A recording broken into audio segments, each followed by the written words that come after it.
Perkenalkan, nama saya Setia Gita Brisumpiring. Saya dari kelas 11 IPS. Di sini saya akan menerangkan tentang APBN dan APBD. Di mana APBN adalah anggaran pengeluaran dan belanja negara, sedangkan APBD adalah anggaran pengeluaran belanja daerah. Sekarang kita akan membahas pengertian dari APBN dan APBD. APBN dan APBD menurut Undang-Undang Nomor 27 Tahun 2014 tentang APBN tahun 2015. APBN adalah rencana keuangan tahunan pemerintahan negara yang disetujui oleh Dewan Perwakilan Rakyat. Jadi, APBN itu merupakan sebuah daftar sistematis dan terperinci yang memuat rencana penerimaan dan pengeluaran negara selama 1 tahun. Di mana selama 1 tahun itu yaitu pada tanggal 1 Januari sampai pada tanggal 31 Desember. Sedangkan APBD yaitu adalah suatu daftar yang sistematis tentang rencana keuangan tahunan pemerintahan daerah yang memuat anggaran pendapatan dan pengeluaran suatu negara yang telah disetujui oleh DPRD untuk selama 1 tahun.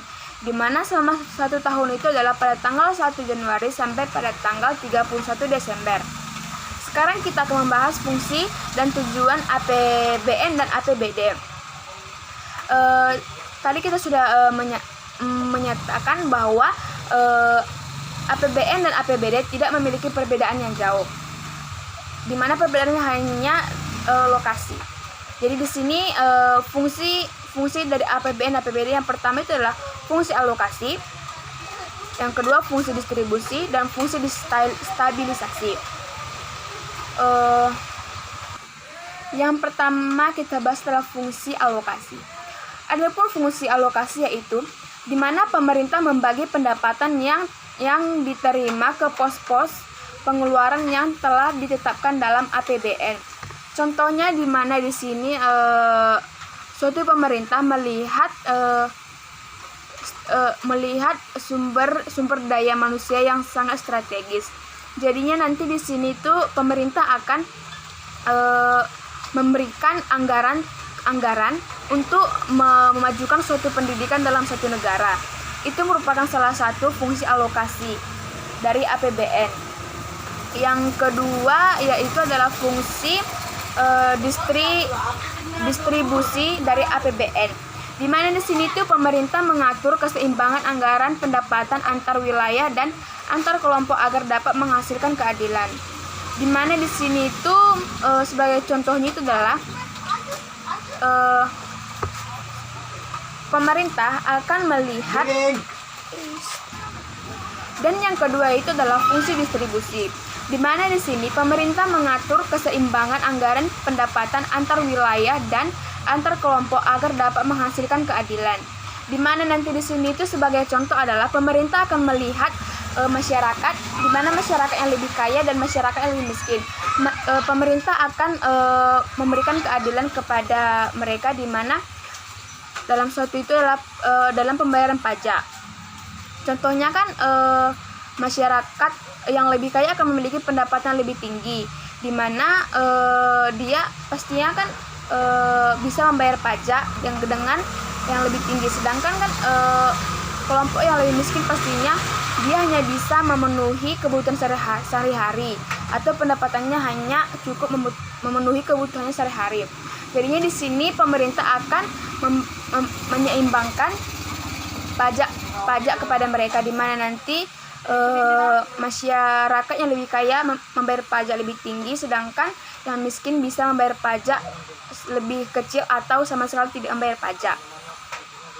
Dan yang ketiga itu adalah fungsi stabilisasi. Adapun fungsi stabilisasi yaitu adalah anggaran pemerintah akan menjadi alat untuk memelihara dan mengupayakan keseimbangan pokok perekonomian. Sebagai contoh adalah di mana kan sekarang suatu negara di mana sekarang kan di dunia mengalami yang namanya adalah terkena dampak COVID-19. Begitupun dalam suatu negara di negara lain. Di mana di sini nanti kan karena dalam masa COVID-19 ini pasti dalam suatu negara akan mengalami yang namanya penurunan ekonomi. Jadi di sini pemerintah pasti akan mengusahakan atau menstabilkan perekonomian tersebut kembali seperti semula agar perekonomian suatu negara tidak semakin menurun. Jadinya di sini itu pemerintah pastinya akan menstabilkannya dengan cara-cara tertentu.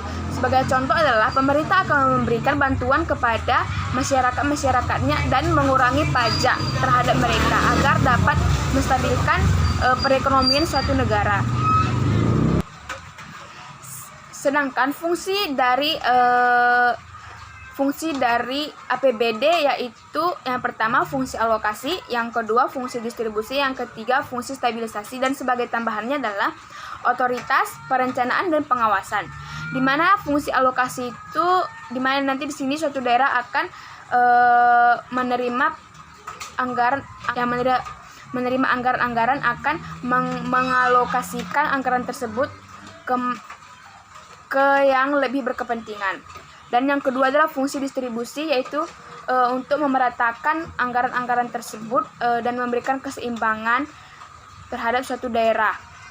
Dan yang ketiga itu adalah stabilisasi, yaitu menjaga keseimbangan perekonomian di dalam suatu daerah itu, seperti nanti di dalam suatu daerah itu mengalami namanya krisis ekonomi. Jadi nanti di sini itu pemerintah pasti akan memberikan bantuan kepada masyarakat yang membutuhkan agar kestabilan dalam suatu daerah itu tidak semakin menurun. Dan yang keempat itulah otoritas, di mana di sini anggaran daerah menjadi dasar dalam melakukan penerimaan dan pengeluaran dalam setahun. Dan yang yang kelima itu perencanaan, di mana di sini adalah suatu pemerintah itu membuat rencana dalam kegiatan tahunan. Dan yang terakhir itulah pengawasan, di mana di sini adalah pemerintah akan melakukan pengawasan sesuai rencana atau tidak terhadap rencana yang sudah mereka tentukan. Sekarang kita masuk ke dalam sumber penerimaan negara dan daerah. Di mana di sini sumber penerimaan negara itu ada terbagi tiga, yaitu yang pertama penerimaan perpajakan, yang kedua adalah penerimaan negara bukan pajak, dan yang ketiga penerimaan hibah.